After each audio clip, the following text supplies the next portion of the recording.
आत्मवैभव वन्दनम् धन धन भाग्यमवा धन धन भाग्यमवा प्राप्तो नयरूपे नारायणम् प्राप्तो नयरूपे नारायणम्।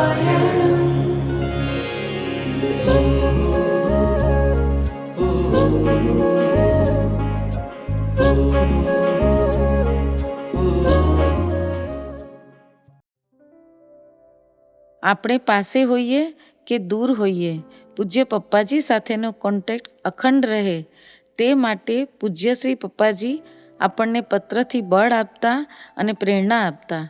આ કોન્ટેક્ટ કાયમ રહે, મોક્ષ સુધી કાયમ રહે તેની માટે આપણે આ પોડકાસ્ટ હવે રજૂ કરીએ છીએ.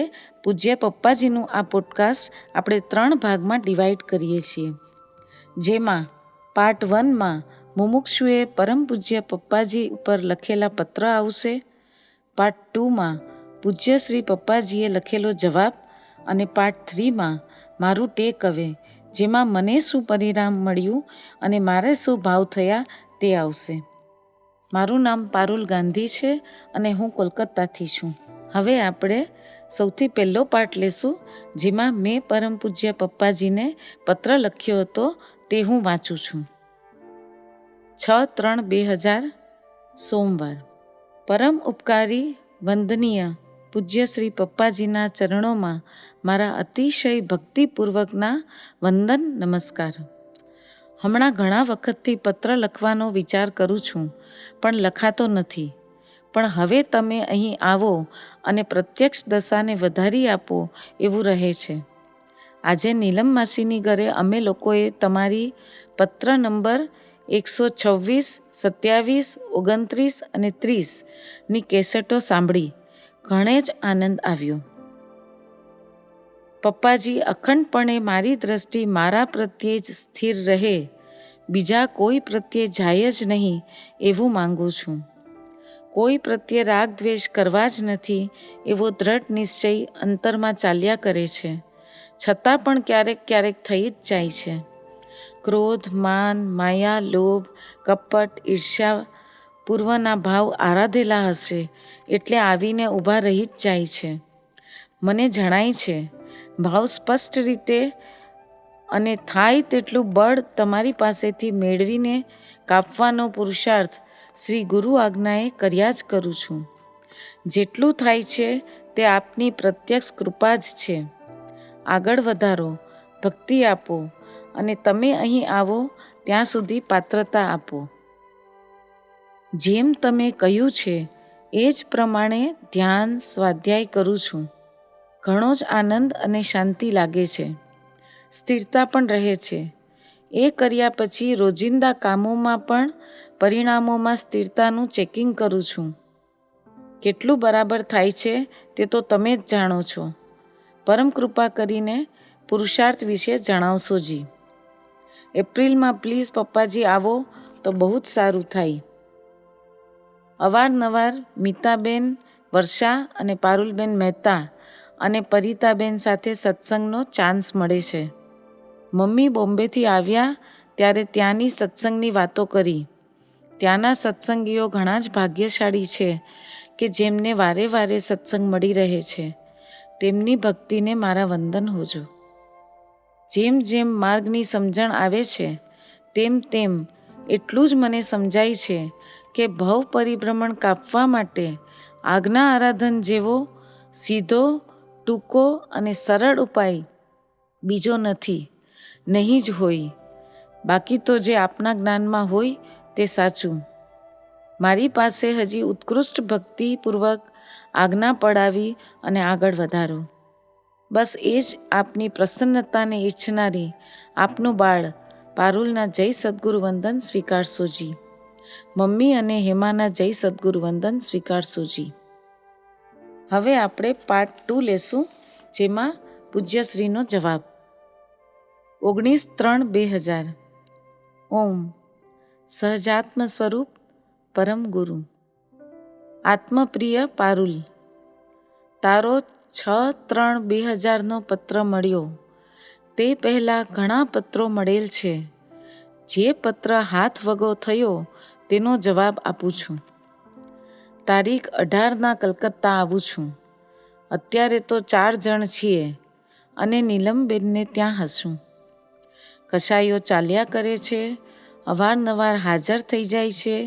આપણી અત્યંત અનઈચ્છા છતાં જો તે હાજર થઈ જતા હોય તો નૂતન કર્મ ન સમજતા પૂર્વના સમજશો.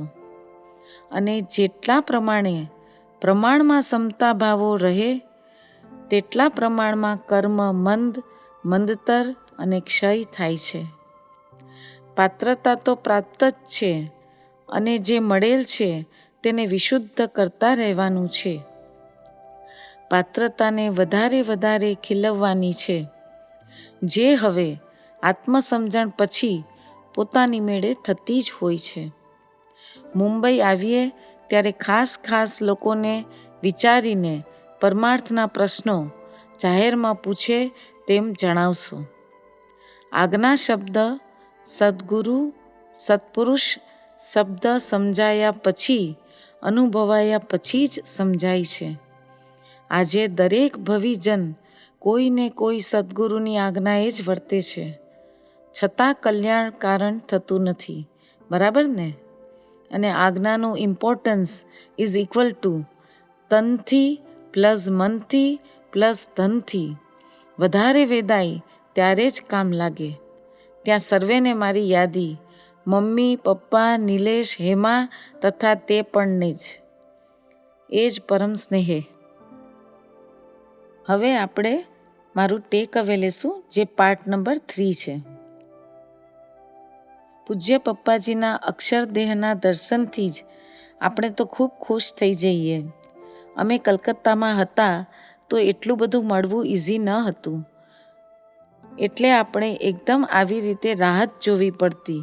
અને પૂજ્ય પપ્પાજી આપણા ભાવ પૂરા કરે છે અને જલ્દી જવાબ પણ આપે છે. એમાં પણ આ પત્રમાં તો મારા ભાવ પૂરા થયા, કેમ કે પપ્પાજીએ કીધું કે હું એપ્રિલમાં આવું છું. મેં જે પુરુષાર્થ લખ્યો હતો તેમાં સ્ટેમ્પ મારી કે બરાબર છે, પણ સાથે બોધ પણ આપ્યો કે જૂના કર્મ જ્યારે ઉદયમાં આવે અને આપણી ઈચ્છા ન હોય ત્યારે આપણે જેટલા પ્રમાણમાં સમતામાં રહી શકીએ તેટલા પ્રમાણમાં કર્મની નિર્જરા છે, ક્ષય છે. પાત્રતાને હજી વધારે ખીલવવાની છે. પપ્પાએ કેવું કીધું કે પાત્રતા મળ્યા પછી આપણે કંઈ પણ કરવાનું રહેતું નથી. આપણું ઇન્ટરફિરન્સ કંઈ નથી કરવાનું, પણ જ્ઞાની દ્વારા પોતાની મેળે જ તે ખીલતી રહે છે. માર્ગ કેવો અટપટો છે કે આ લાઈનથી આપણને સમજાય છે કે આપણે કંઈ જ કરવાનું નથી, બધું જ જ્ઞાની કરી આપશે.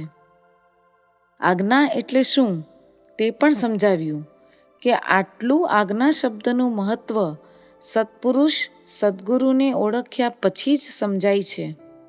અને તન મન ધનથી વધારે આજ્ઞાનું મહત્ત્વ વેદન થાય. અંતરમાં આજ્ઞા પાળવાની ઉત્કંઠા રહે, ધગશ રહે. શરીરથી, મનના વિચારોથી અને ધન એટલે કે પૈસા, ટકા અને સંપત્તિ, દાગીના બધાથી વધારે આજ્ઞાનું જોર વધી જાય ત્યારે આપણું કામ થાય. આ બધા પત્રમાં ભાવનો જ જવાબ છે. પુરુષાર્થ બરાબર છે કે નહીં તે જવાબ છે.